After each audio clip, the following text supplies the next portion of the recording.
Well, thank you all for coming. This is truly an important event. It comes on the 50th anniversary of the March on Washington, but also a couple of days before the events at the Black Caucus, and two days before for the great concert with Nasar Abadey and SUPERNOVA. So it's great being here. It's great being here at UDC, which has one of the greatest depositories of jazz records and albums and CDs, and it's a bunch of guys here, my age or older, probably leaving all our stuff to UDC, so, you know, you'll have many more times one of these days. So here we have just a group of distinguished musicians, great musicians, some of our finest, so I'm going to try to stay out of the way. But I'd like for maybe each one to tell us a little bit of the background. He wasn't here in 1963, but I'm here to learn. I know Mr. Ford, and so why don't you tell us a little bit about where you're from and the meaning of '63 and this music, how this music brings you here today. You want to start, Joe? Oh, okay. Joe Ford. I'm from Buffalo, New York. And 1963, I think I was a junior in high school. Just started to, you know, learn and discover about this music. So, being a teenager, I had a lot of energy. So we did a lot of running around and you know, just back and forth hearing the music and following various musicians. You probably saw the slideshow of album covers earlier, Max Roach, Donald Byrd, you know, just a lot of great musicians, and at that time they were making, I guess, what was considered revolutionary music. And we tried to follow along behind them and learn it and play it and, you know, continue to contribute to what was the struggle at that time, you know, in our own little way. But,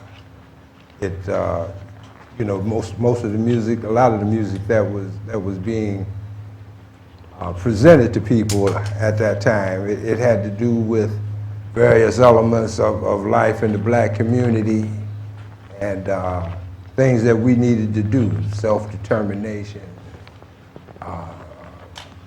you know, nonviolence. A lot of the things that Dr. King and the leaders of the civil rights movement were talking about, and the music reflected that, because you know, the musicians of the time, they weren't killers and gangsters and thugs, or some of them were. But on the whole, you know, so I just think, you know, that and that is that way, I think, throughout times. You know, the music will reflect the times that we live in. So there was a lot of music with turmoil and distinct departure from traditional forms and traditional ways of playing. People were experimenting quite a bit with their instruments and with their lives, and you know, everything that they contacted. So I think it was just all reflected in the music, you know, all these different, and you know, if you happen to pick one musician or a group of musicians that were going in a certain direction, you know, your music might reflect that. But like I said, as kids, you know, you like this person, and oh, this one over here is doing something else. So your own little journey, you know, went, you know, it wasn't in a straight line. So you went up and down, over here, back over there. You know, you go down a little lower, you come back up, and just living with the situations of the day. So that's kind of what, well, that's what I was doing. Mm-hmm. Well, myself, I was introduced to jazz very young age. My mother and father both loved the music, and my mother especially loved Ella Fitzgerald. Sarah Vaughan, great vocalist. My father loved Billy Eckstine, and he would tell us stories about he and Billy Eckstine going to school together in Pittsburgh. My father, well, I was born in Pittsburgh, but I was raised in Buffalo, New York. I went to school there after 5 years old. And so I came from a musical family in that sense. And I guess around the age of 5, when we moved to Buffalo, New York, we stayed with my cousin's parents, Frankie Dunlop, who was a great drummer, still alive, not playing anymore. He played with Thelonious Monk and Sonny Rollins and a whole host of folks. And he was the first one to set me to a set of drums when I was 5 years old. And from that point on, I didn't get my first instrument until I was 16. But all that time, I had drumsticks and a pad, but I didn't use the pad. So I used my mother's armchairs, the arms to her chairs, and the cushions of her seat covers, and ironing boards, and all of that. All the time, I'm taking in the music until my first feeling, getting to civil rights, my first feeling that something was wrong, was Emmett Till in 1957. I was 10 years old. I knew then that something was wrong. But I didn't know that 3 or 4 years later, that kind of attitude would sort of grow into the kind of turmoil that we experienced in the 60s, which was a time of change, a time of revolution, a time of evolution. And because of the 60s, we are now experiencing much of what we're living through now because of what occurred in the 60s.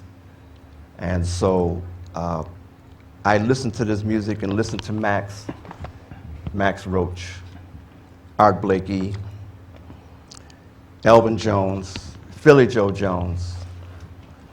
But my nose was opened by Tony Williams, because Tony was a year and a half older than me.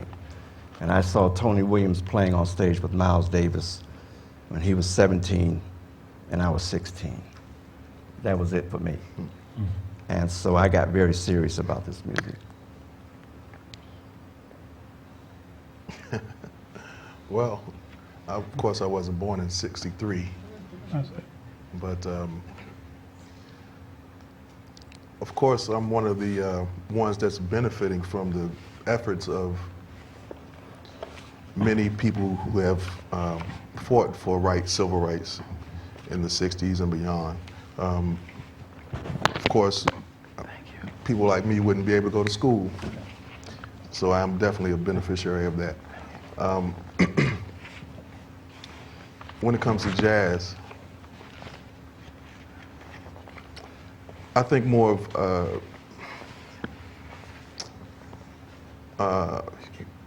human rights, just like we saw yesterday. You know, I've been thinking about this for a while before that happened, but yesterday many people lost their lives because someone didn't respect somebody else's life or respect life in general. So for me, the music has to have that urgency about human rights, you know, someone's life, freedom. So civil rights and, for me, human rights go hand in hand.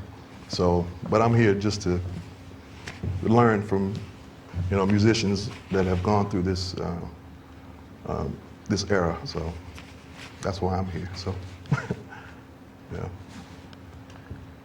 Well, while we are getting ready to mic James King, we'll start with a few questions.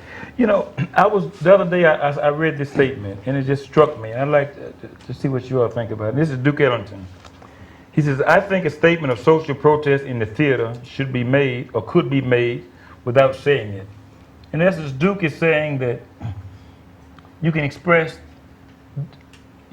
your views of society without saying on the album cover. Now we know a lot of music is social protest because we've read the album covers.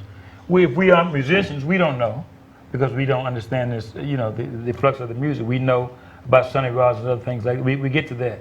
But here's Duke Ellington saying this in 1963. And then a couple of years before, Louis Armstrong made a statement at Little Rock. Nobody expected Louis Armstrong to make a statement. And you know when the little girls are not allowed to go to school, Louis Armstrong is asked by Eisenhower to go to Russia and tell him everything's all right. He said, I'm not going. And then Eisenhower calls him again, and he says, tell the MF I'm not going. Then, when Eisenhower finally, he says, Daddy, and it's only Louis Armstrong can say this. He said, Daddy, if you go to invite the little girls, take me along with you. So here are two musicians that we don't necessarily associate with protests, but they did so much. Duke Ellington and Louis Armstrong. I'd like to, before we get to some of those who consider the revolutionaries in music, I'd like to hear a little bit about these guys and how you view them in this struggle. I love both those gentlemen. I am proud to say that when I was 16 years old, there were a group of us when I was coming up, and I was the youngest because I hung around with older guys, 2 or 3 years older than me. And we would go to a place called Kleinhand's Music Hall to hear live jazz. And on this particular occasion, Louis Armstrong was appearing there. Nobody wanted to see Louis because he was considered to be not of the time.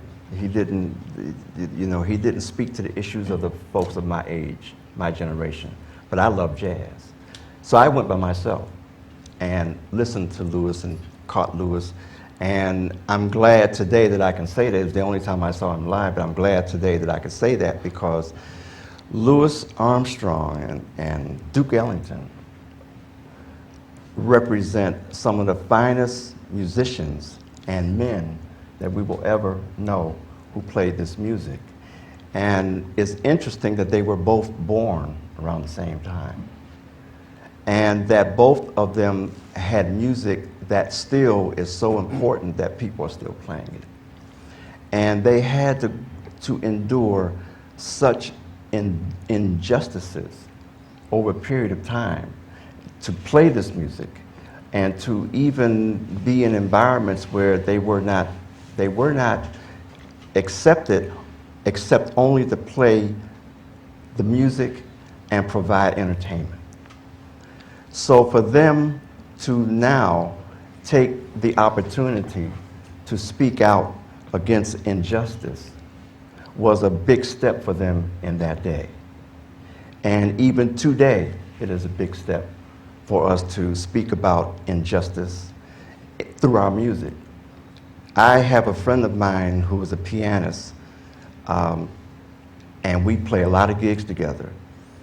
And one day he told me, he says, Nasar, he says, we can be playing a gig and it could be a gig where it's just everything is subdued and we're holding back.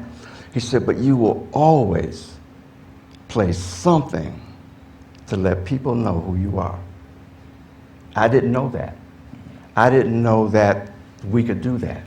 And I didn't know that sometimes what I do or how I feel or what I think about is on my sleeve.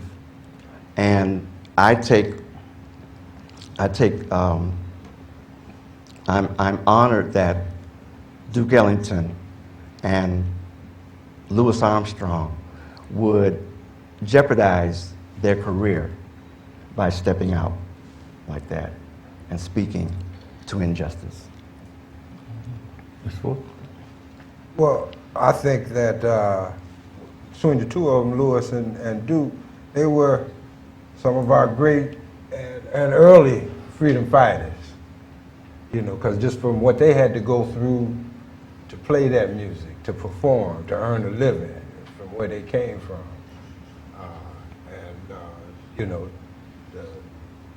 just the insults and the inequities that they suffered. Now, Louis on one hand, whatever he had to go through, to get where he made those movie appearances.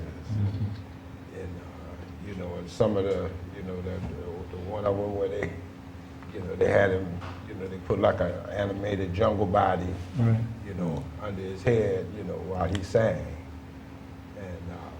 And Duke Ellington,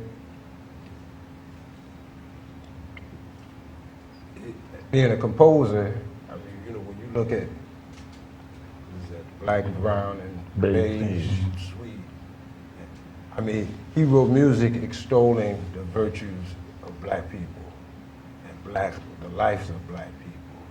So he was out there, you know, and they weren't by themselves, but they were, you know, there were folks, you know, because back then, you know, when I was little, and you know, they were still making 78s and stuff, you know, and a lot of the black music, you know, that was considered race music. So, you know, you had to go, there was only a certain place, you know, that you could buy it. You couldn't go down to the, you know, to the 5 and 10, to the record department and find this music. You know, you had to go to, you know, maybe a hairdresser in a salon or something where they sold them in the back, or you know, at the counter or something like that. But Duke Ellington, his music is just laden with that, you know, with you know, this blackness through and through, Blackness through and through. freedom, you know. Thank you. Go ahead now. Yeah, because I know you must think a lot about Duke as a piano player. Yeah, well, actually, I've been asked to do a solo concert of Duke Ellington's music that he performed at the White House, October I guess I should know the date, but it's October, the first week in October. Is that the 69 concerts? You did the whole thing, Yeah, maybe before. Yeah, I can't remember, It's but all right. yeah. But yeah, Duke Ellington, just from what I know, definitely he laid the foundation, you know, for a lot of things in jazz. You know, of course, one being, you know, one that spoke out about civil rights and what it means to be black in America. Without, to me, he was very eloquent in it. With doing that, he was very eloquent in his music, and then just the way he played using, you know, some of the earlier forms in jazz, coming from the black church, the stride and things like that. So, yeah, Duke Ellington and Louis Armstrong, what they had to endure, as far as the business, with Irvin Mills and who's it? Louis Armstrong had to deal with. Yeah, I couldn't think of his name. You know, they were taking money from him and things like that, just to get ahead. You know, and we've come a long way, but we still, you know, have ways to go. Oh yeah. And so things like that do resonate with me when it comes to business of music. You know, what you have to deal with. You know, just to play the music, and a lot of the artists, Charlie Parker, Thelonious Monk, what they had to deal with their cabaret cards and dealing with the police brutality, Bud Powell, the list goes on and on. Phineas Newborn, you know, being electric shock treatment,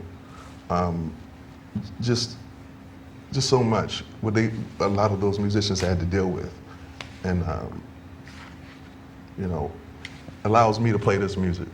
And another thing that I've been thinking about, a lot of the music that I hear today doesn't have the urgency or the spirituality that music had, because we've lost sense of where the music comes from and what these people, the masters, had to go through to play this music. You know, now it's all about what scale am I using, what chord am I using, what, theory. Music isn't that. You're not, in my opinion, you're not really playing music unless you're dealing with life. You're dealing with real life. That's where music comes from. Your experience, not a scale. Music doesn't come from music. I've heard a couple of musicians say that. Music doesn't come from music. It comes from life. And these musicians, Duke Ellington, Bud Powell, they dealt with some things that we could only imagine that, I don't know if we can even deal with that,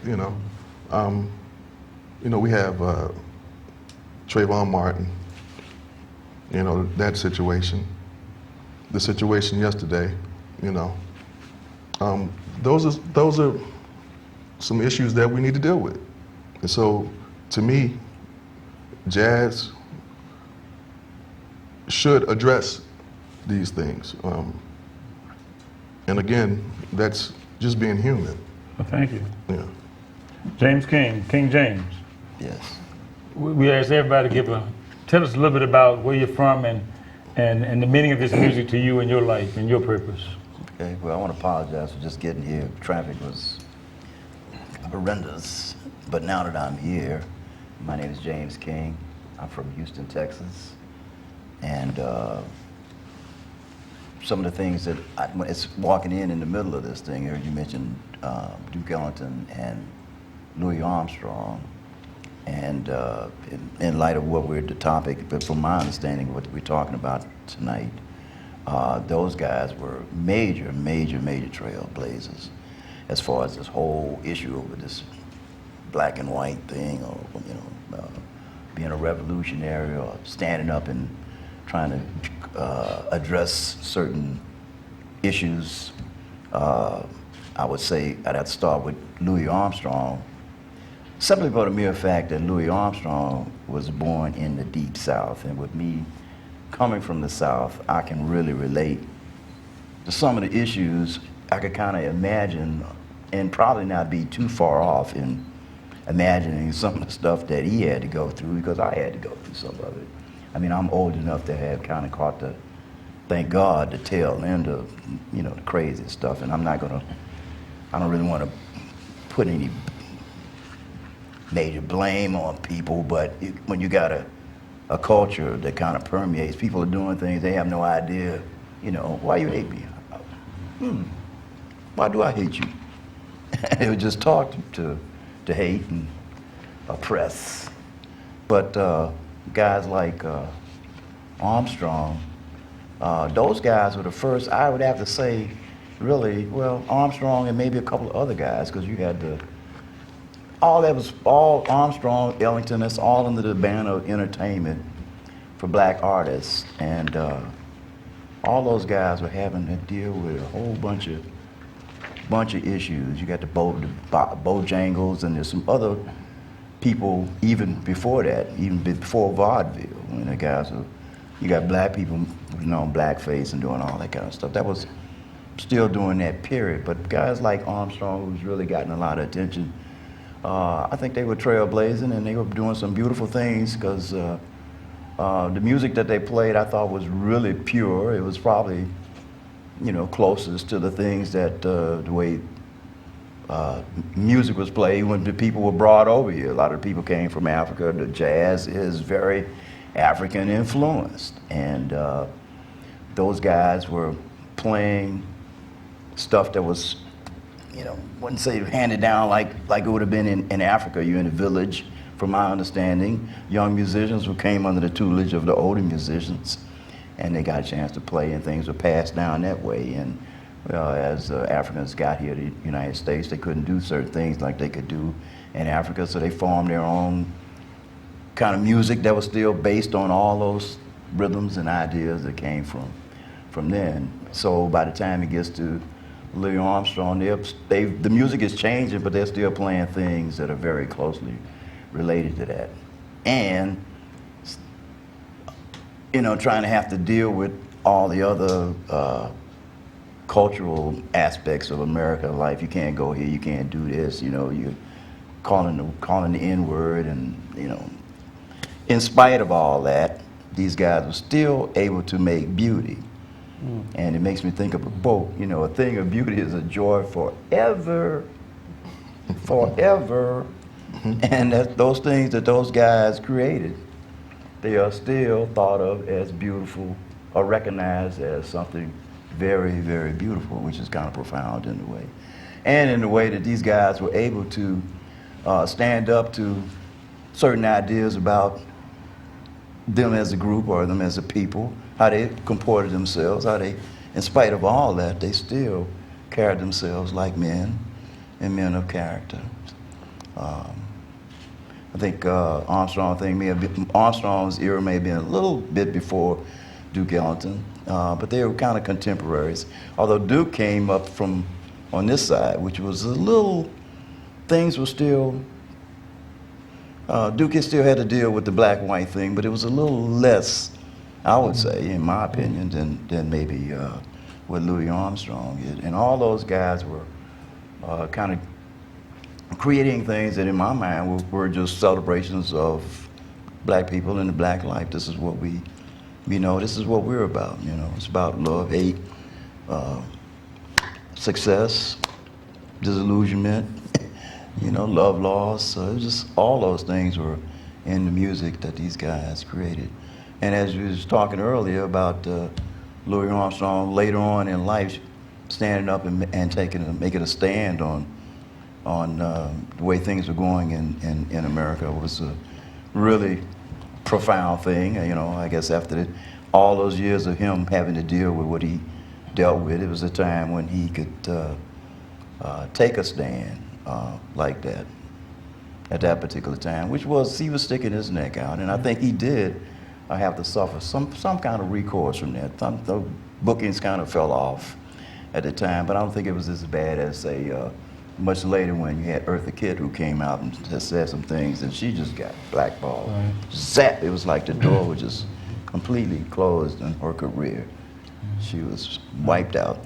But Armstrong was still able to kind of do a few things, even though he was in the later part of his career. And of course, Duke Ellington continued on as he could as you know, he's got older in age, and I'm glad to say that I was able to at least hear that band with him before he passed away, which was a blessing on my part, you know. Well, thank you. As most of you know, when Louis Armstrong made his statement, some business did fall off. But as we all know, the greatest of revolutionaries, Paul Robeson, when he made a stand, he went from making about $100,000 a year to almost nothing. But Nasar, you mentioned Emmett Till, and it made me think that they put on the screen Coltrane, and Coltrane played in Alabama. And I remember a couple of years ago, some New York Times writer, maybe Nate Chennin or someone, said that Coltrane did not know anything about Alabama. And he wrote this song. He just wrote the song. It had no meaning to the little girls. And of course, this is, in my way, a play on, on our intelligence, but also on the great Coltrane's, because Coltrane is listening to the world. Joe, you're a horn player. What do you think about that? Excuse me. I think he's an idiot.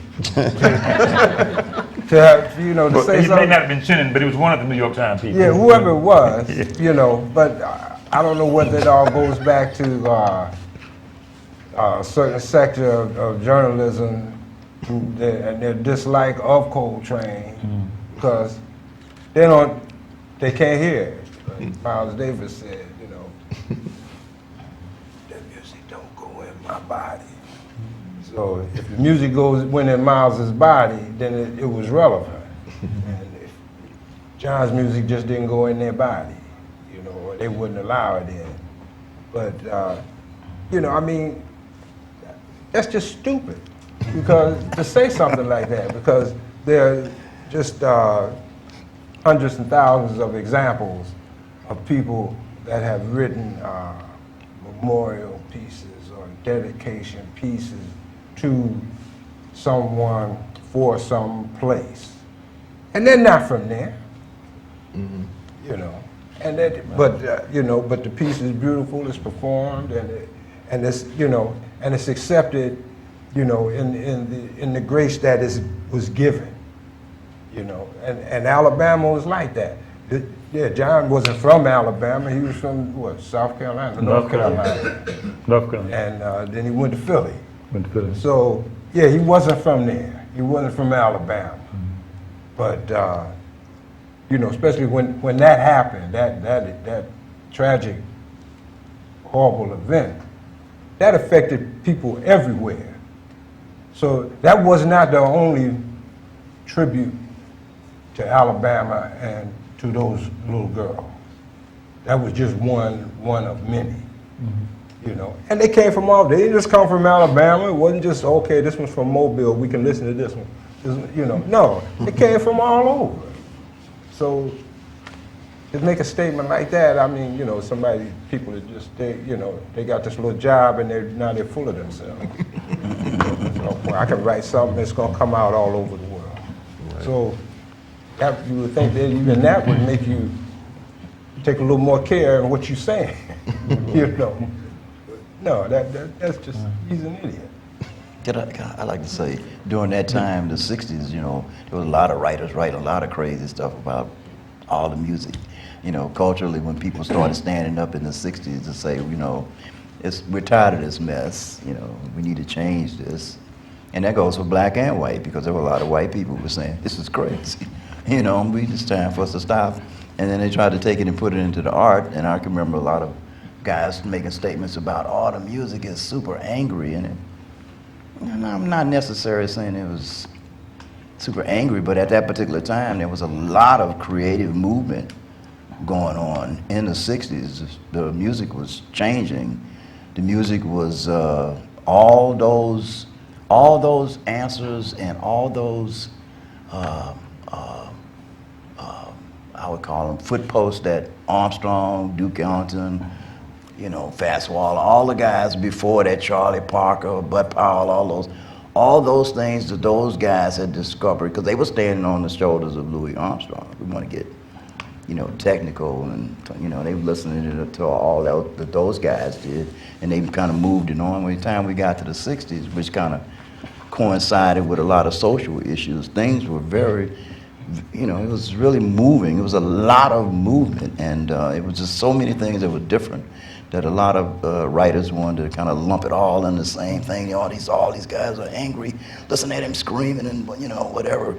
But if he had gone to church with where those guys went to, they would hear people screaming. You know, all of a sudden Miss Jones jumped up and she's screaming at the top of her lungs. And they were like, well, Miss Jones is not screaming because she's getting ready to go to the hospital. She's full of the spirit, you know. And you had Ornette Coleman, they were doing some different things. Even Miles was started doing some, playing a little different as Coltrane was moving. But it was that Alabama period, he was moving into a really, really, really another different direction from everybody else. Aside from other people, you had the Albert Eilers and all that other things, you know. Well, you know, in the late 50s, and I think many would know, music went through a period, I call it the Brubeckization of music, and it became, you know, this McCarthy period is the period of great repression, and as Brubeck comes in, the music takes a sort of a different form. But something happened, and that is the Civil Rights Movement came about, and the Bob Dylans came about, and Ornette Coleman's came about. And Ornette has this, it's a wonderful title, Change of the Century. And he's not just talking about music, he's talking about change, but he's also talking about music. So you had all of these things coming right before 60. You had the ending of the McCarthy period, but you had the rise of King, the rise of, I don't know if the hippie movement, but the movement towards a greater democracy, the movement towards against repression, the movement for individual and collective expressions. At the same time, these changes in music, Train is going a different way on that. And you know, it strikes me, and I say this because there's this tape that you look, it's you know, the Ken Burns tape, and it's Albert Murray on there. And he starts off, he said, what do they want? Why are they trying to free the music? The music is already free. So you see, he's trying to, in my opinion, trying to restrict the music itself, because the music has, and it will go as it will. But it's all, everybody always has, and so these are ideas. So I like that. for you to just take us back before we get to Max Roach and some of the other things they're doing. The development of new styles of music in the early 60s and how that represented the individual expression towards the collective freedom. Well, Ornette Coleman and Sun Ra comes to mind of two individuals who really started pushing the envelope in the late 50s. But it started before that because they also had influences of their own. And they also had influences of the time, because the 50s was a repressive time. And as we all know, when Reagan got in office, he wanted it to go back to the 50s, because that was a time that was very repressive, not only for, I'm not talking about race as much as I'm talking about a time when people believed certain things and they abided by those things, and those things were in place and people knew their place. But this music, in the hands of Ornette Coleman and Sun Ra and others, I think started to catch on because it was time. When we think about it, Duke Ellington had pushed the envelope back when he was playing flat 5 chords because they sounded like jungle music. His music was even described as the horns, how he would write for the horns, sounding like animals in the jungle. And so it came up later on in the 50s and sort of opened the gateway in the 60s, and there I was, 12, 13, 14 years old, and being very impressed by it. And just like we have now, we have young people who are impressed by hip-hop. Young people who are 10, 11 years old, they hear hip-hop, they're impressed by it. Well, we were impressed by when we started hearing the music, and we didn't know it was making a change. We just knew it was our time, and this music was going in a direction that we wanted to jump on board.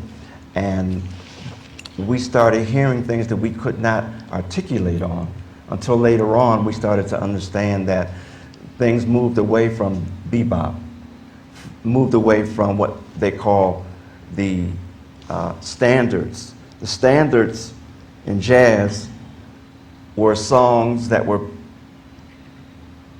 made famous in Broadway plays. And Charlie Parker and Dizzy Gillespie and men of that era took those songs and popularized them by putting a jazz spin on it. And then later on, they started to understand about publishing. So they said, well, we'll keep the chord progressions, but we'll change the melody. And so that was bebop. That was an angular change in terms of how melody and harmony started to interact as opposed to what was going on in the 40s. So that sort of started this change. But then along came the idea of modes. And modes, and I'm a drummer. Now here I am talking about harmony and theory and all. These guys know more about what I'm saying than I do. But I had to understand it in order to understand what place does the drums have here? And what place they have is that the drums came up front. Before, the drums were behind us.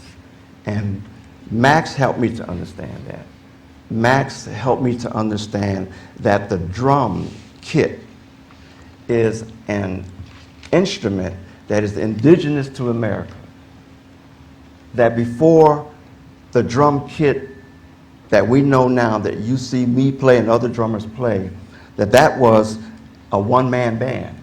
We've got the bass drum, which was played in the marching band by a bass drummer. You got the snare drum that was played by a snare drummer.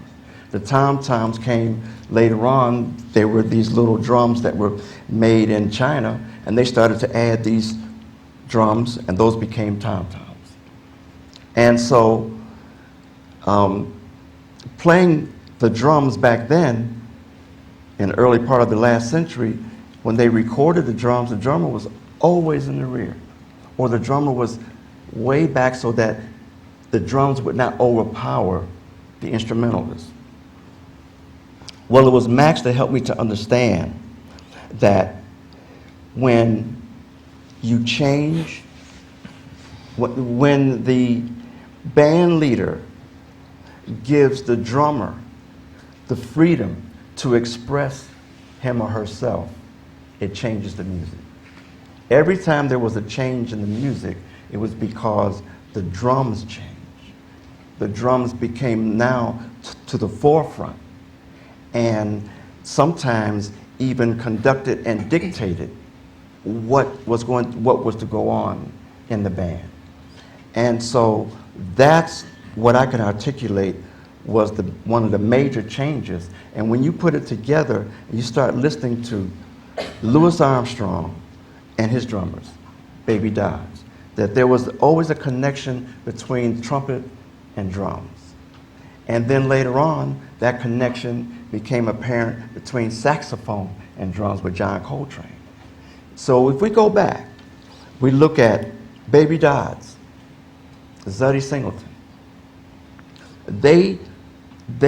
What they brought to the forefront was a feeling that Louis Armstrong needed that before that they didn't have, because they were young.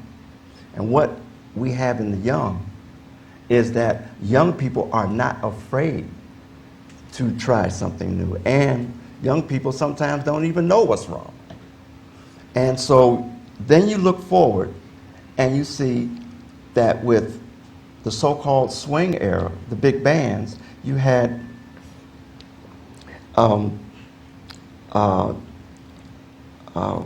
Duke Ellington's drummer who changed the field.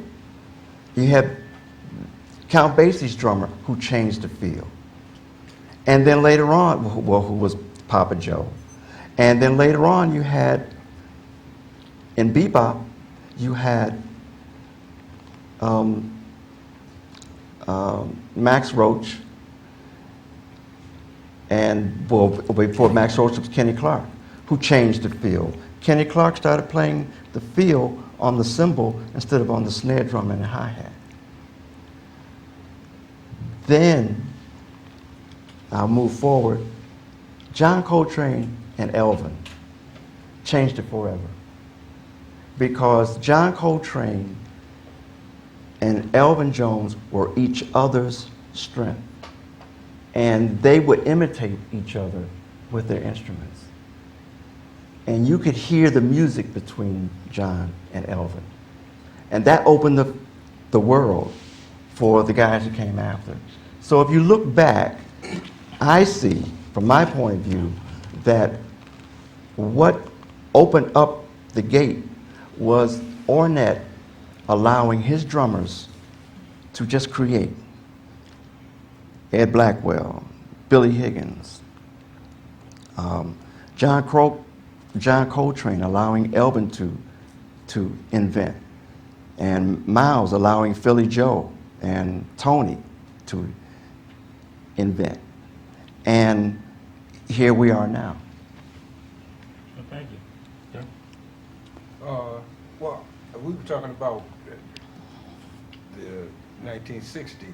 And how the 60s beginning, we're going to work up to it, but how the 60s represented a change in society, but also the music, and how the music is affecting society. Right. And I think a lot of it, you had music, as everybody keeps bringing up Ornette, because there was change of the century. And but you know, there were people that that were playing. I mean, when you hear Train, when you hear Bird, when you hear Ornette, they're not the only ones doing that. There's somebody, Train is in Philly doing what he do. There's somebody over in Wyoming, all by himself, hitting it. Whatever Ornette was doing, there was somebody up in Boston that was doing that. They, you know, they probably never hooked up, you know, but it, you know, you figure, you know, stuff like that on that, and some of the other people, you know, guys got together in the basement, you know, and kind of played it. But the 60s, with the, you know, like Jackie McLean, Let Freedom Ring. Once you step, you know, people started stepping out, and you started hearing this music where you didn't hear it before, unless you knew which basement to go to, or you know, what, you know, wherever somebody was playing it. And fortunately, you know, on that, there were some very strong, steel-willed individuals that came with this music. I heard that story about on there, was it in Texas, when he started playing? I forget whether he got beat up, but they took his alto. They just took that and went threw it off a cliff. The plastic horn. I don't know if it was the plastic, whatever horn he was playing, though, it went over the cliff. You know, so, I mean, you know, if people felt that, you know, had that kind of feeling toward what they were playing. We talk about music. Music's never hurt anybody. A note has never killed anybody. You know, it hasn't cut anybody. You know, so we're talking about music, and somebody feels that strongly against it. But that was the same. Those are the same people that James was talking about. You know, they don't know why they hate you. They don't know why they don't like this music, because it's not what they hear in their corner bar or whatever. But you had these individuals that were strong enough, because most people, if they grabbed me by the throat and took my stuff and threw it away, I'm out. I'm going home, you know. And I got to think about that. You know, now, do I want to continue doing this? They didn't think about it. They were committed fully, you know, and you know, with that feeling spreading, and especially, like I said, the young people who was us then, you know, you try anything, you know, don't, you know, yeah, what? Yeah, give me that. Pass that over here. You know, you try it. So that, I think, helped to, you know, continue the experimentation and, you know, just, you know, trying these new forms, you know, because it was going on, you know, everywhere else and other forms of music. It wasn't just this. It was going on in classical music and bluegrass, and it was going on in the blues, you know, down south. And they all made their transformations. And, you know, and it would be, you know, just like when we were little, you know, it was Muddy Waters and T-Bone Walker, some of them, you know, the brash young blues kid was B.B. King, you know. Now it's what he turned into James Cray. and then, you know, and there's somebody else coming up that's going to take that. But you know, as long as you have the youth, you know, they're going to grab the ball and they're going to experiment with it, for better or worse. And you just hope that, you know, that those, you know, singular, strong-willed individuals can, you know, come forth, you know, that you can have these viable leaders, you know, of the different strains of, because it's pretty much all the same. We went to Africa in 2010, and we played with musicians and some of them and their music and stuff. It's all the same, you know. It's just a different feel. You know, it's just whatever the feel they have, you know. It's just like, what is that over in Baltimore? The go-go, you know. It's all funk, but, you know, it's go-go there. Out in the Midwest in Ohio, they had another name for it, and they used conga drummers in their bands, in the funk bands, but they played the congas and bongos with mallets. But it was still funk. And this is still jazz, you know, whatever the strain is. And then, you know, under the greater umbrella, it's all music, you know, which we shouldn't forget that either. Okay, thank you. What do you think, young fellow? Well, I'm just sitting here thinking, I just have a question. to anybody out there. Is there any music today that represents civil rights struggle today? Is there any? Are there any musicians that are dealing with that today? Presently, you mean? Presently, or in the last 10 years. That's a good question. No, because they're not dealing with a civil rights struggle. You know, I mean, they're dealing with it sometimes in passing, but they're not dealing with it in the sense of like back then when it very well could mean your life. You know, because it's another person that will say, "Okay, I'm in." Yeah. Okay. Yeah. I mean, I'm just thinking. We come to the audience in a little while. Just so we come. I'm sorry, I shouldn't have opened that up. No, it's all right. But you know, I was listening to after New Orleans. I was listening to Irvin Mayfield. He had a thing about the struggles in New Orleans. So I don't. You know, it's a debate because there are young people who are playing and different, and the new CDs are coming out. Not, unfortunately, I can't keep up with all of them. But I think we should probably explore that, and we'll look back because there's some young people out here who know some young musicians that are coming up out of D.C. Some fine young bass players and piano players who have been in the church, who've learned a little bit. But we'll come back to that. James, what do you? Well, James, you're from Houston. Out of Houston comes this big sound. These big saxophone players, and they left, and of course people left Houston, Texas, because they wanted to get to California. They wanted to make some longshore money. They wanted to get out of those conditions you were talking about. Is there anything special about musicians who come out of that city who express a certain? And then we come back to Washington, because some will say the Washington musicians have a view on society because of the way they grew up and they played. Well, I remember as a kid, a lot of people were moving to California. I can think of a couple of people right now. I can see their faces right now. Some Mr. Johnson and not relation, but they moved to L.A. and I had some relatives that moved to L.A. myself, Los Angeles, California, to make a new way. And Houston had some fabulous players. I guess the most famous guy may have been Arnett Cobb. He was from Houston, Texas, and he went on to fame with I think with the Lionel Hampton Band, and I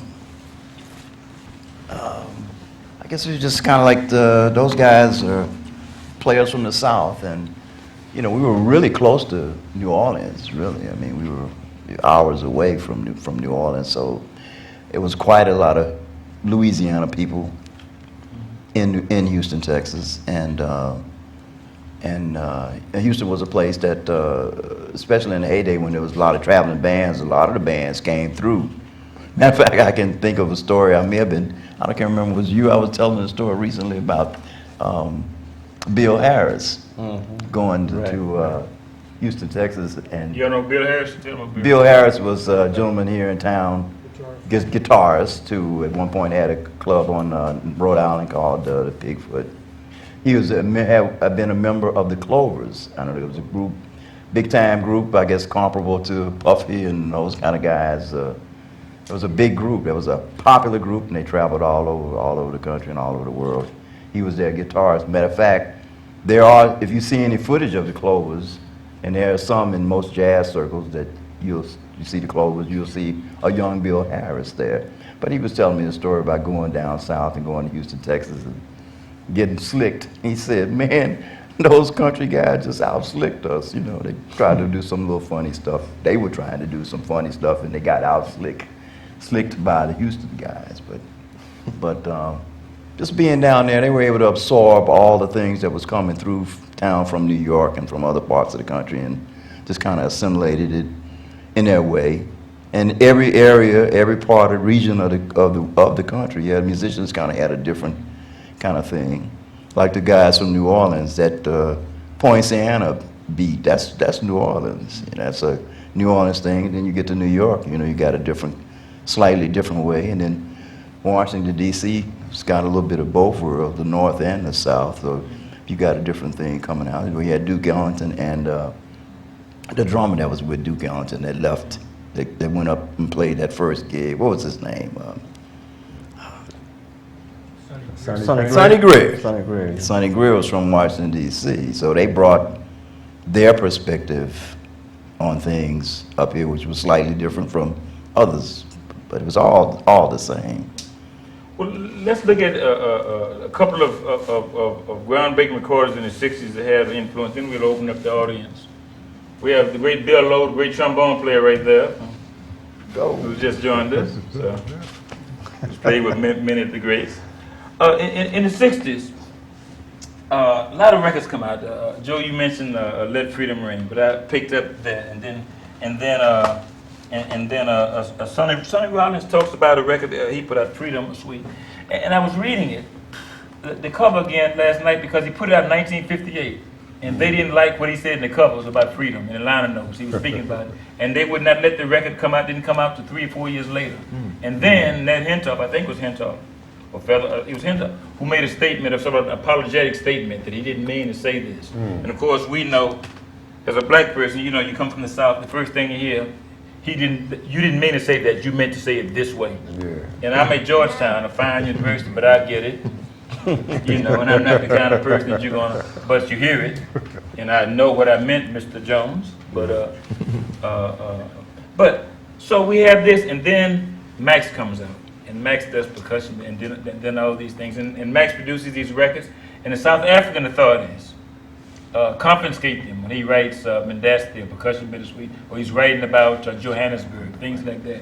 So a big influence, and that's, you talked about the influence. Now this is open. I remember when Mr. Roach comes to Washington in about the 80s, and he plays a solo concert for Paul Robeson right at the National Press Club. He didn't have to do it. He didn't make much money, but he was making a statement because of Paul Robeson. So we go back to him doing these great records, and Sonny Rollins and Jackie McLean. All of them have freedom in the now it's not coincidental. And all of them have relationships to the Emancipation Proclamation. When Duke has a record, the Emancipation Suite, it's all with a purpose in it.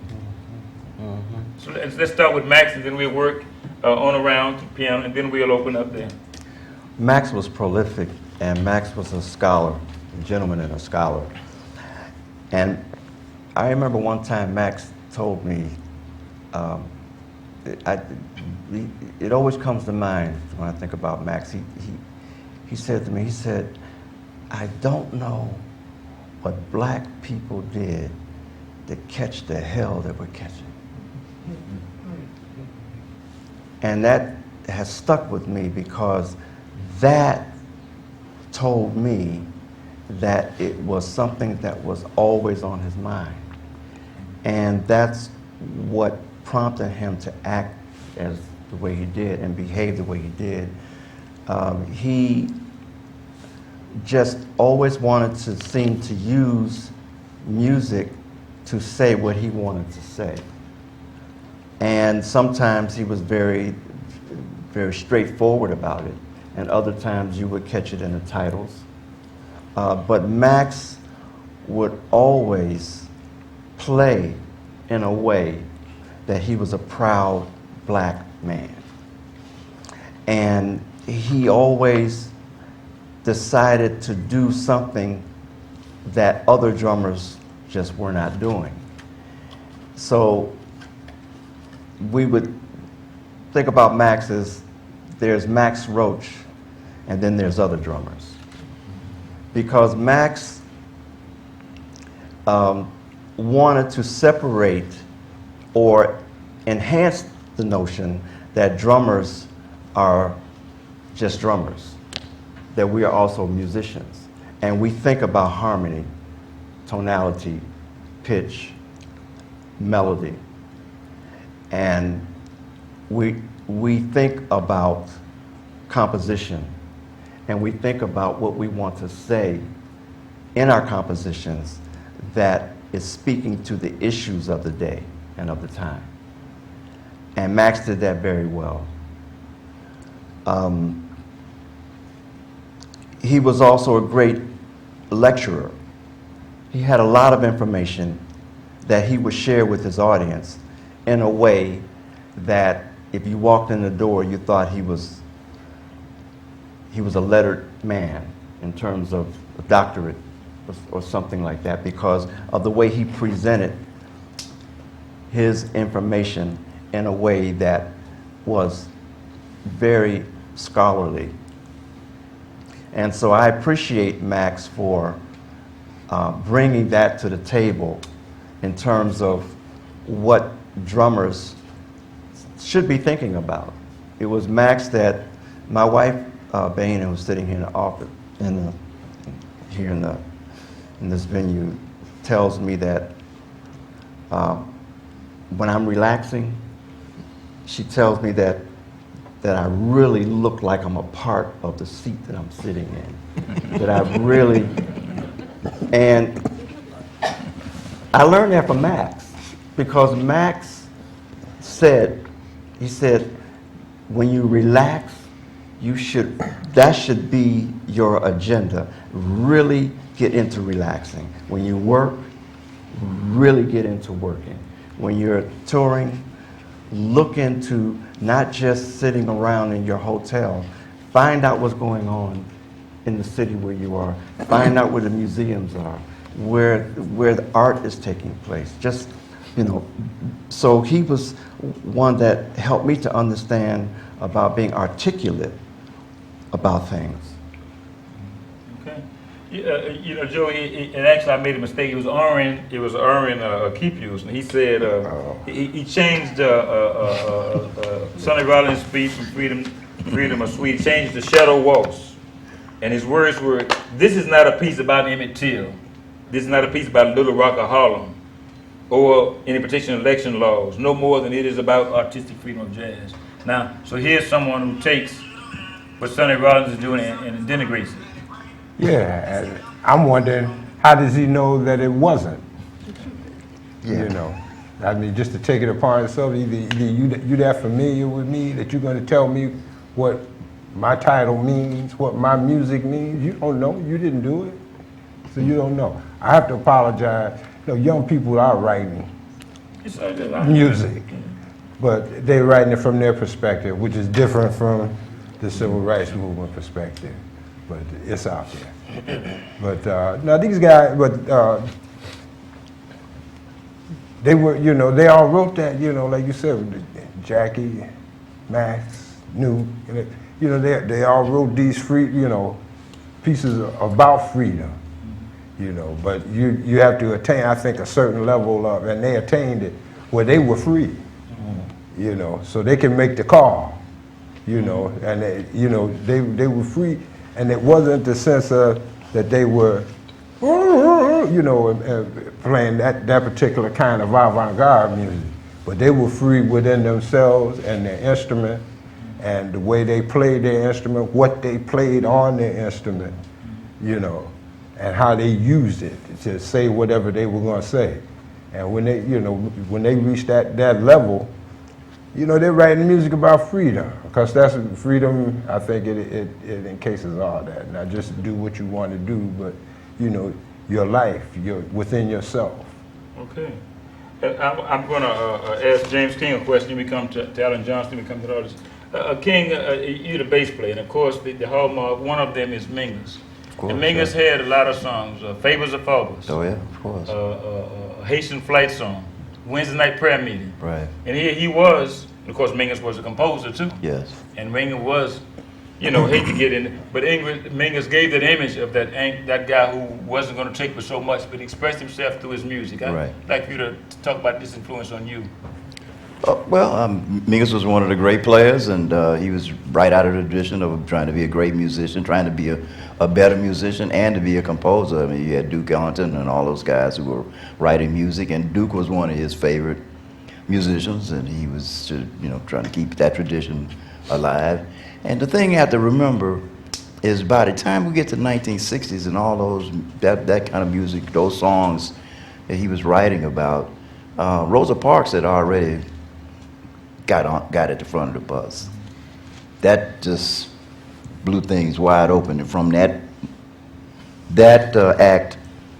period, things just kind of just escalated. By the time we got to the 60s, people were the whole American society was in the midst of change. I mean, people were saying we don't want to do it like that anymore. And that's from aside from the black people, it was also white people who, as I said before earlier, were agreeing. Hey, look, it's time to stop. We need to make a change. And it was kind of a snowball thing. It was in your face. It was all around you. So it makes sense to me that all the musicians, all the art people were very much influenced because they were living it every day. And here was an opportunity for us to make a statement because it's on the front page every day. I mean, things are happening. And the thing I want to go back to just briefly, what Nasar was talking about with the drums getting out front. You have to remember, like, during that particular period, see, in America, black people had been socialized to think that anything about Africa, where they came from, was a negative. By the time we got to the 60s, things about where they came from, people were getting comfortable with that. They were like, oh yeah, I am beautiful. That's where that thing of black is beautiful. I am somebody, all that. And the drums being out front, to me, was directly going back to saying, yeah, I'm okay with being from Africa. I'm proud to be from Africa, because when you hear music from Africa, the African music that's taking place in the communities, what's the first thing you're going to hear? Buckets. You're going to hear some drums. Drums. You're going to hear drums first before you hear other things.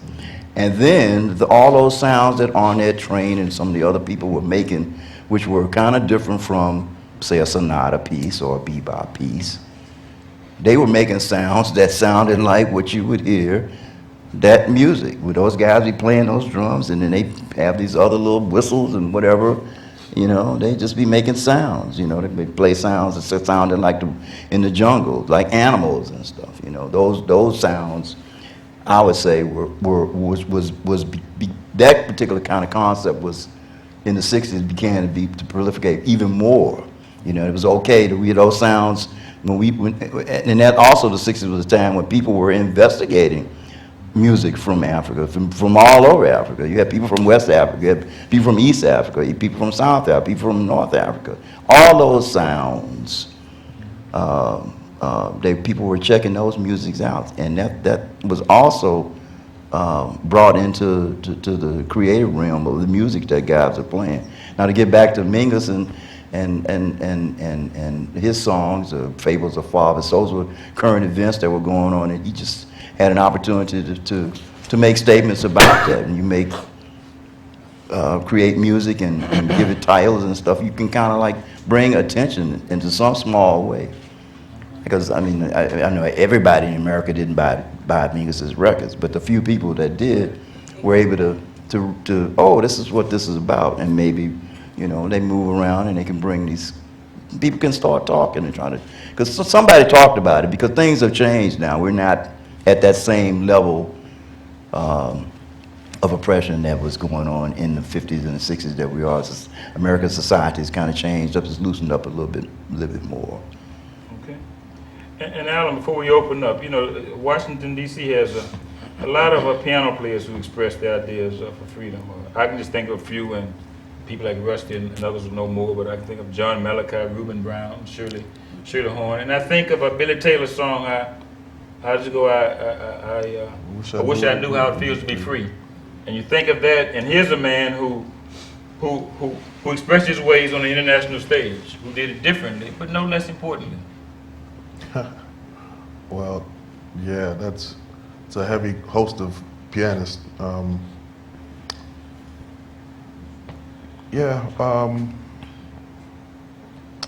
Dr. Billy Taylor in particular, just his I don't know, I can't think of the word, but his thing with education, how he brought jazz to the forefront of America. That was very groundbreaking in itself. Yeah, that was very groundbreaking in itself. For a black man to talk about jazz, when jazz already had a negative connotation attached to it. How he educated America about the intricacies of jazz and how important jazz is to America, and that in itself was very groundbreaking. Okay. Well, so why don't we spend I'll ask some questions. He was a young man back there. Did he leave? So James Zimmerman. Yeah, I just want to make a statement about three things. One is just Washington, D.C. is a very sophisticated city that Ellington grew up in. Being a native Washingtonian yourself. Yeah, being a native Washingtonian myself. But also, I think about a Will Marion Cook, a violinist, That's right. who was a Washingtonian, whose father was the first director of the Freedmen's Bureau. And Dean of Howard Law School. Yeah, exactly. And him teaching Will Marion Cook and giving him the experience of going to Tennessee and learning the violin with his father, going to Oberlin, going to Berlin, and him being an influence on Duke Ellington and instilling additional racial pride that came out through his music. Then the other thing I want to mention is that we haven't mentioned vocalists. And one of the vocalists that comes to mind is Oscar Brown Jr. And the music that he put forth that was, again, an expression of racial pride, of pride in this community, and was just very inspirational, full of love, and really explosive in a way of just talking about issues that many blacks faced. And he was from Chicago, and his father was a Howard University law school graduate, and Chicago being that place, one of the destinations in the Great Migration, and all that came out of that. So, and I know Nasar, you and James, I believe, played with Oscar. Was it in '88 or '89 or something like that down on we played with Oscar.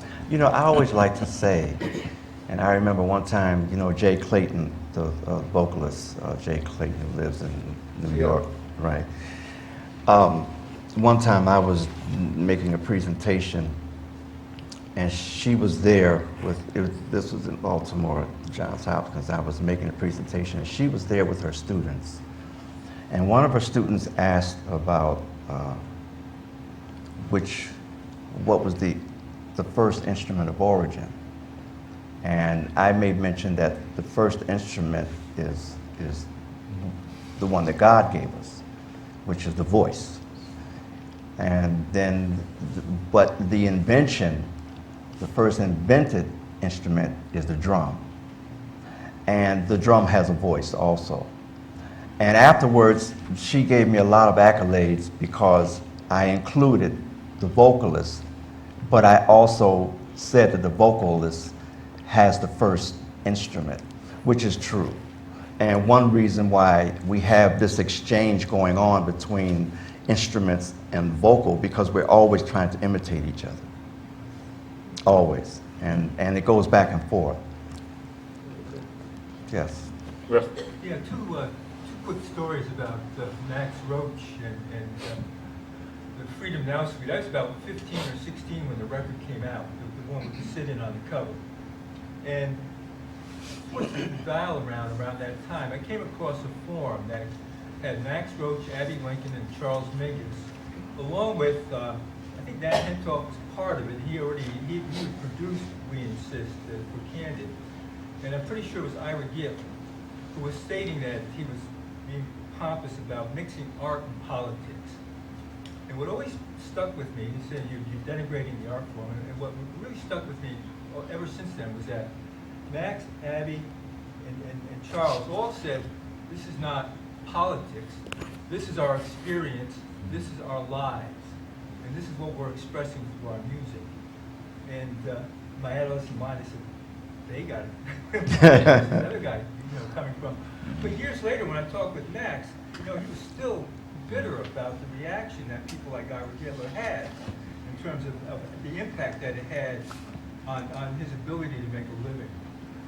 The follow-up record was, of course, Percussion Bittersweet. And one time in the early 70s, I'm playing Mendacity. And I get a call from a friend of mine who I thought was just one of the cats that I knew from around town. He says, I'm glad to see you're playing my song. Chip Bain. Chips Bay. Chip Bain wrote the lyric to Mendacity. Yes. And he's somebody who really needs to be remembered as somebody who contributed to the music. Most Not only definitely. a lyricist, but Yeah. just somebody who was really part of the scene. And it was nothing finer than looking in the back of his truck, because he says that Coltrane found the soprano sax in his car. But you know, Ira Gittler, I'm glad Rusty brought that up, because this became a subject of, I think it's 59 or 60 Downbeat, the big article debate between Ira Gittler and he had the nerve to actually call Abby Lincoln names. Nash is all kind of writing a couple of Downbeat because she wanted to express herself. So, No, it was really an incredible reaction. Yeah, Yet very much so. very profound. When you think about we insist how it linked the movement in South Africa, the liberation movement in Africa, to the civil rights movement here in the United States in 1960, 61. You know, so this is preceding a lot of the other protest songs that came out later on. and the South African authorities, of course, compensated every cover. Right. Thank you. Yes, sir. Along the lines of that, talking about the record, and you mentioned Oscar Brown, and I just read this recently. I was surprised because I did not know this. There's a book actually about a little bit about this thing by Ingrid Manson. I was going to bring it to I forgot. Yes, I have a Freedom Now, Jazz in Africa. And she claims that apparently Oscar was not at all happy the way Max used his lyrics and politicized a little bit that same idea. Apparently Oscar did not want it to go in the direction it went. And he didn't really know that they were putting it together, and he only found out because Nat Hentoff contacted him to ask some questions about the publishing rights of the lyrics or something. Which song are you speaking of? Of all two pieces he wrote the lyrics for him, the Driver Man and the Freedom Day. He did not think that they were. I mean, that's according to this book. It's surprising to me because I thought he was, involved in it. And he seemed to say, we worked on this, but this is not where I thought we were taking it. So it sounds like Oscar almost kind of had the same ideas as Ira Gittler. No, he didn't. He didn't have the same idea. Ira Gittler thought they didn't have the right to speak up. Okay. Oscar had a difference of opinion, Okay. which is quite different than telling somebody they can't speak. And so what the difference was that they had different approaches towards, no different than Malcolm and Martin, different approaches about how freedom should be achieved. Okay. And this is what Munson is speaking about. Okay. And she also speaks about it, and the rest would know, in that special issue of, I think it's Jazz Times I have Oh, I remember that issue. Yeah. this special issue here on Jazz Times. But Ingrid Munson has written a very fine book on jazz and so forth in Africa. But people have differences of opinion, and Max. But as you know, in this record here, what makes it so important is that it's done at the cellar door, and the 40 acres and a mule, which becomes very important. I take my own self out to lunch. I want my 40 acres and my mule. And of course, Oscar Brown is born the same day as Thelonious Monk, October 10th. So, So what do you think Oscar? What do you think he would have had in mind for the record then, if it hadn't gone the way Max? What did he have? well, I think, and they're going to play go on Thursday night because they're going to play. I always pronounce it Triptych. He had differences with the way Abby Lincoln is singing, with the voice and the screaming. But that was his opinion, and so according to the book. So. And also, But you all hear it on Thursday night. You also mentioned the writer who may have said that Coltrane wasn't speaking of Alabama. What Yeah. I'd heard, which is maybe not what you heard, is the writer pointed out, and it wasn't a criticism of Coltrane, that it goes more in line with the statement you made from Duke Ellington in the beginning. Coltrane never overtly said in an interview, Yeah. I wrote this to commemorate the incident, but he recorded it 2 months, Well, 2 months later. It was obvious to Yeah. everyone that that's what Coltrane was thinking of. Dignity is something. Janet Yellen wants to be. It's obvious she wants to be the head of the Federal Reserve, but she hasn't said a word, right? Right. Because she has dignity, so Right, she's right. not going to. You don't have to get, know whether she should get it or not. And this other man, some is campaigning, but she has dignity. And so Coltrane, Coltrane is perhaps the most dignified musician that one could. He didn't feel the need to ever say in an interview, "This is why I wrote that." The music spoke for itself in this case. Yeah, a lot of those guys made statements That's what I like heard. that. You know, yeah, you did it. Yeah. Yeah, you did it. You did The thing it. about, but with Oscar, I mean, I don't know about this particular album or song, but there were certainly many other recordings that he made that really spoke to where his heart was. That's right. I did interview him, and he was not about money. He was about the music of his people. He wanted to write from that experience. And he looked at sin and soul, and between heaven and hell. Oscar Brown Jr. tells it like it is. You get a real sense of where his heart and where his head and where his intellect was. That's why I was very surprised to read that he wasn't necessarily Scholars, in tune with Max. About scholars make a living at finding obscurity and having you read it. It's just, it's otherwise nobody would know you because you can't play like Max Roach. So. but thank you. It's important. Yes, you. Allyn brought this up, and this has been a concern of mine, and I want to ask the panel about this. What do you think about the way jazz is presented and taught today? The fact that it's in an academic situation, you know, we have students who don't, you know, they think they're going to get it there. They don't go out to the workshops. They don't go out to the jam sessions where it was passed on from one generation to another. It's become, Allyn, you talked about it, people talking about scales and playing this on that. I mean, the state of it's lost its heart in some ways, you know, by being so. Yeah, it's very academic. Academic. Yeah. How do you feel about it? I think that what's happening is, if we go back 100 years, those guys were playing. A lot of guys were playing 6 nights a week somewhere, 7 nights a week somewhere, which is a lot of music around. And now it's not around, and so kids are not even. That's not the culture for them to go to a place and hear some people. I remember a couple of weeks ago, it was a couple of kids from Howard came to some job gig that I was playing, and I was like, man, I'm so glad to see you guys are actually going out to hear people. You know, we got other great musicians, like we got Andrew White. I mean, we got Lowe. These guys should be at these places, but it's almost like the culture is that you study in the book and you listen at some records and you look at the pictures in the book and try to get in the pictures in the book. And That's effectively what you're all talking about now. That's what I'm. well, I guess the music is just gonna go. It's gonna go in the direction it's gonna go based on that. How those people are, you know, whatever sounds they're gonna be making based on that. Yeah, it's to me, it's really. I mean, the way that I was taught. I mean, I guess I'm like. I feel like sometimes I'm like the last of a generation somewhat.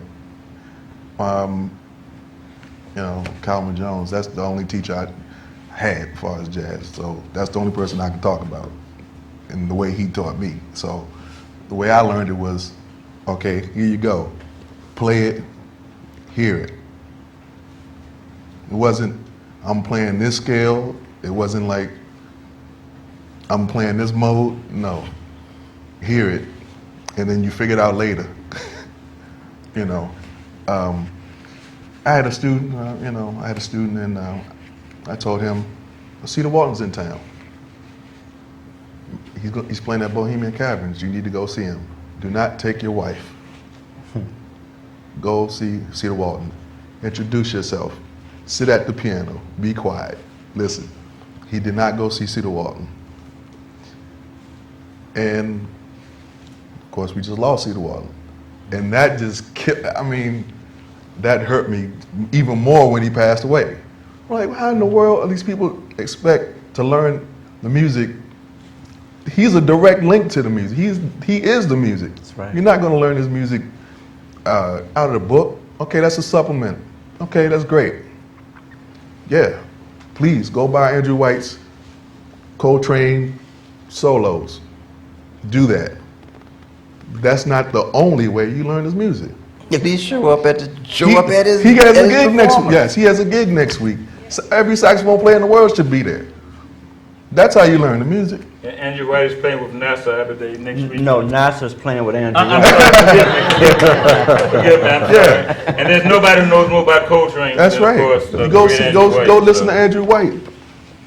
You know, Well, you bring up a good point there because like Alan said, the reason why Alan is where he is now is because he was in the right place at the right time, but he had the right attitude towards learning from a master.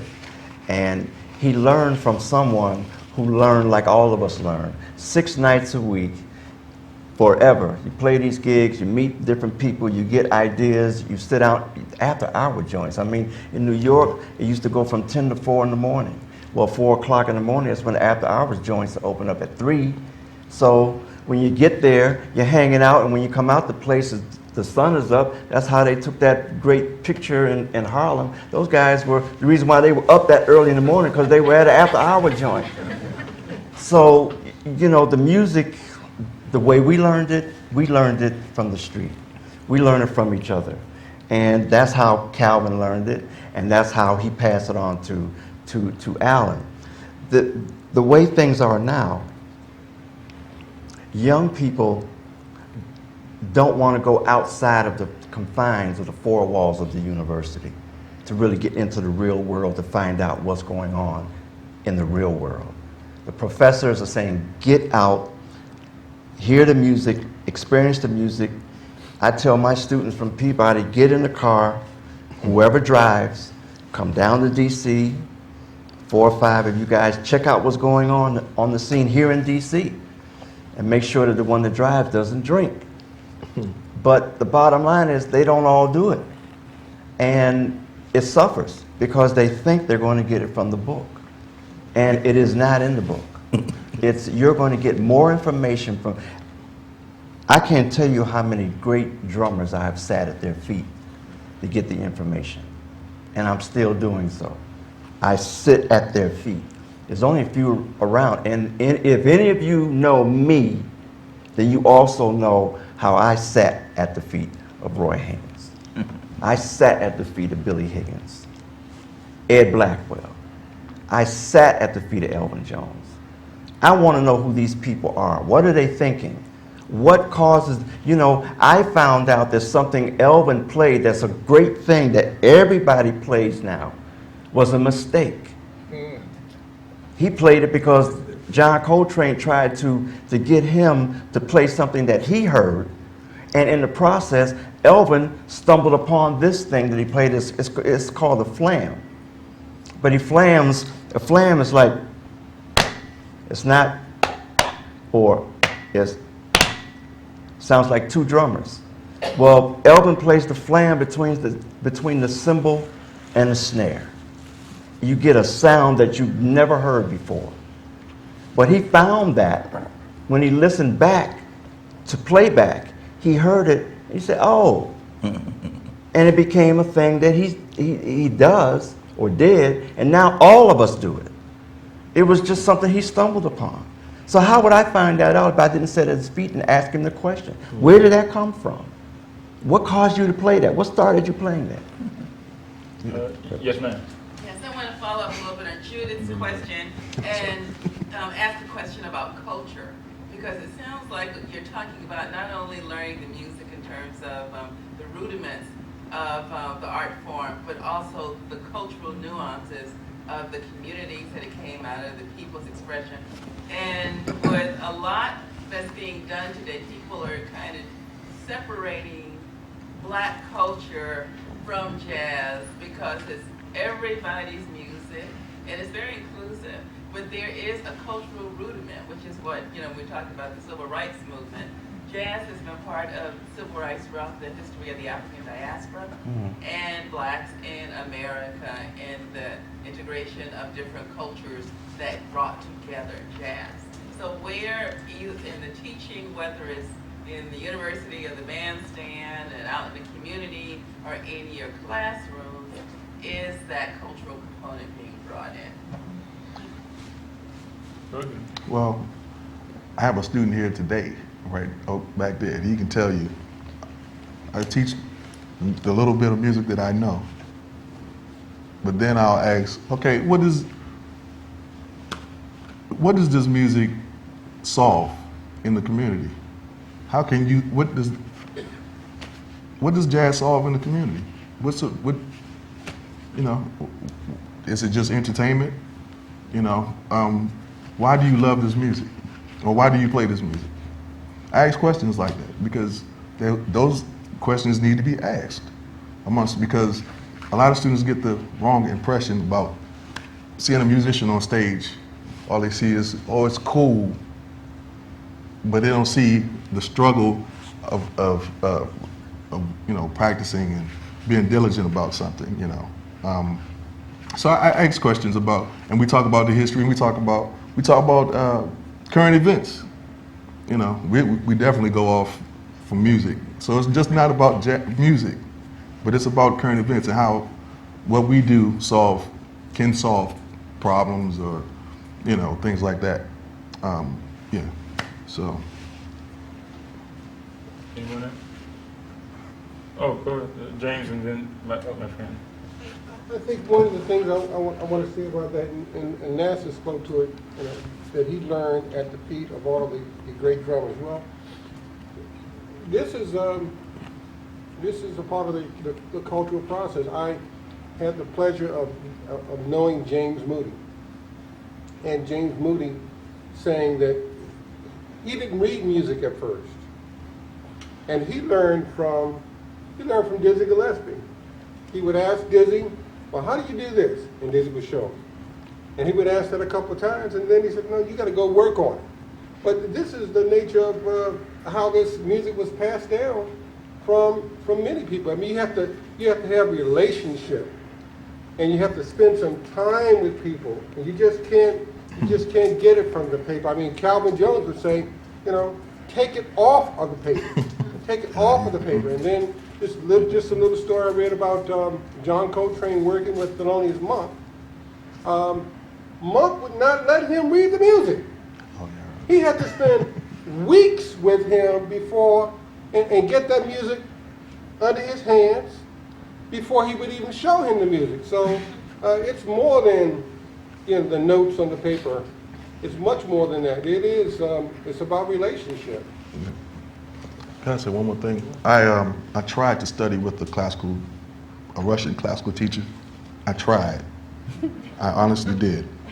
I'll just tell you the short story. She came to hear me play at a club. Okay, so then the next week I had a lesson with her. She said, what do you want to play? I said, oh, I like Bach. She said, okay. I said, I like Chopin. She says, oh, you're not ready for Chopin. You're just merely crawling. I said, okay. Cool, I'm here to learn. Next lesson, piano. She had a piano student, played a B-flat minor run. I was sitting there, oh, let me get that. So I went to the piano and played it. She said, oh, you want to play Beethoven, huh? Like that. She said, see, it takes intelligence to play classical music, but you jazz musicians don't know what you're doing. Of course, I didn't study with her anymore. But that, that's another misconception about jazz, that is unintelligent music. That's totally, of course, most of you people here know that. It's a very intelligent music, and you can learn a lot about almost anything in jazz. You can learn about life, music, science, math, and she really had no clue, but then, again, I think the universities kind of take this academic approach too far, where, it's just, the students don't even want to go out. They get everything at the university, books, everything, and then next thing you know, they out here playing, and it's like, where you come from? Where did you come from? So, but yeah, there has to be a balance. There's a balance. Anyone else? Yes, ma'am. I think it's interesting to observe the anniversary of the March on Washington, quoting Ellington so often, because Ellington was against the March on Washington. Ellington said, no, that will only antagonize people. He was invited to participate, and he declined. He had a show going on in Chicago, called My People, which was an observance of the centenary of the Emancipation Proclamation. And he had just left the show, still running during August 28, 1963. And he went back on the road with the band and said, you know, people are going to get upset and they're not going to, it's not going to accomplish anything. He believed that the goals were good, but the method was wrong. Yeah. And he did not ever really speak out verbally, but he spoke out through his music, through his lyrics, through his music, through titles, and you talked about dignity.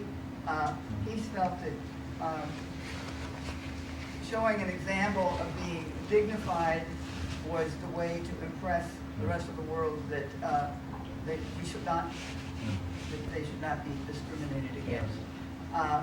At the march, Mahalia Jackson was on the podium, and she saw me in the audience, and she knew that I worked for Duke, and so she said, "Where is Duke?" And so I called back to her, "He's in Schenectady today." And she said, "You tell Duke Ellington he is supposed to be here." So I told Duke, and he said, "Well, it was sweet of Mahalia to ask about me." Sure. But he did have to admit later that it had been a good idea.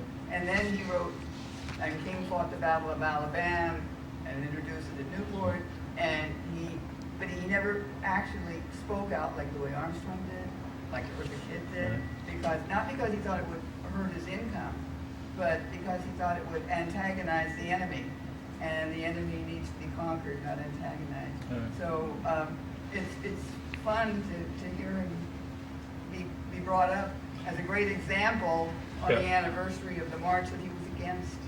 Well, I think my grandmother was against it, and she was a washerwoman. She had nothing. She was against it. Malcolm X was against it. But So they I think weren't against freedom.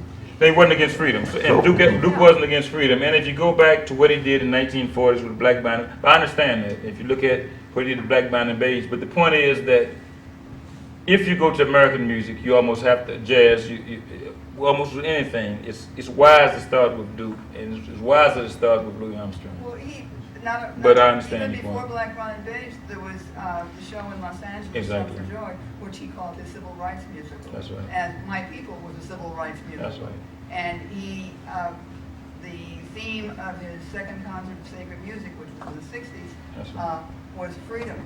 That's I mean, right. Somewhat after Max did Freedom Now, but he was there all the time, but he was a little less bold. Well, I would say he was typical of many of the elite from Washington. And I'm writing a book on Washington now, and I can tell you that was the response of many. But I would like to talk to you afterwards. It'd be a pleasure. My wife was a marshal at the march in 17, and she escorted Malcolm X to the spot in the audience. Yeah. So Malcolm was opposed to it, but he did show. But he was there. Yeah.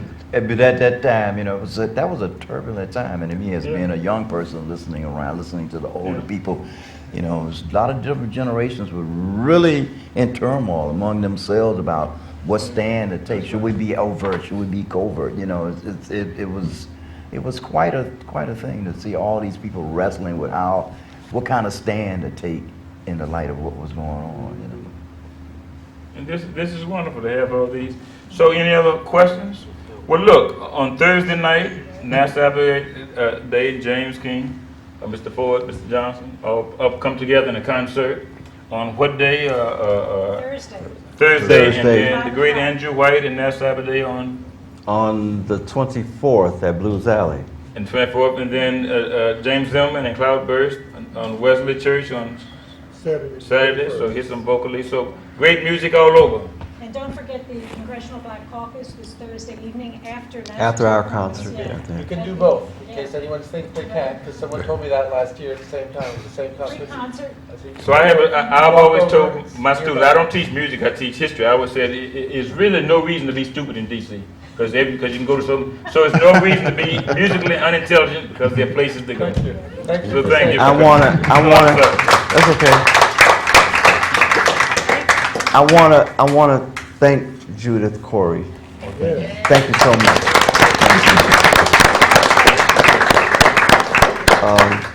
Judith has been very helpful to me over the years, and when I was a student here, she and Calvin really helped me along, and she helped me to understand Calvin's system of harmony and all of that through my piano lessons with her. So I'm very honored that you took this opportunity to bring us all together here at the University of the District of Columbia. Thank you. I want to thank all of you all for coming here as well. I want to thank you all, and want you to know that there are CDs available. Those of us who have CDs have them here if you're interested. If you don't have, James has his, and Alan has his, and I have a few of mine. And Joe is in the studio working on his next one, so he will have his the next time. Make sure you pick up a calendar for the rest of the, we have them right outside for the Jazz Alive calendar. We have, in fact, next week, next Wednesday, Allyn Johnson will do a CD release, The Truth. And we'll be with Bruce Williams this weekend at Twins. Yep. Friday. Make sure you check that out if you can. Also, the next JAZZforum coming up, Willard Jenkins, in October. So pick up a calendar on your way out, and thank you so much. And then one last thing, there will be a special event on November 16th, Saturday, November 16th. Is this for Rap Incorporated? And this is the great Ron Clark, bassist, Dream Director of Rap Incorporated, in the benefit concert on Saturday night, 16th. So I'll pass them out with Nasar Abadey, quartet EU featuring Sugar Bear. Yeah, hip hop and jazz, all under one roof. I have flyers also for the mail ceremony.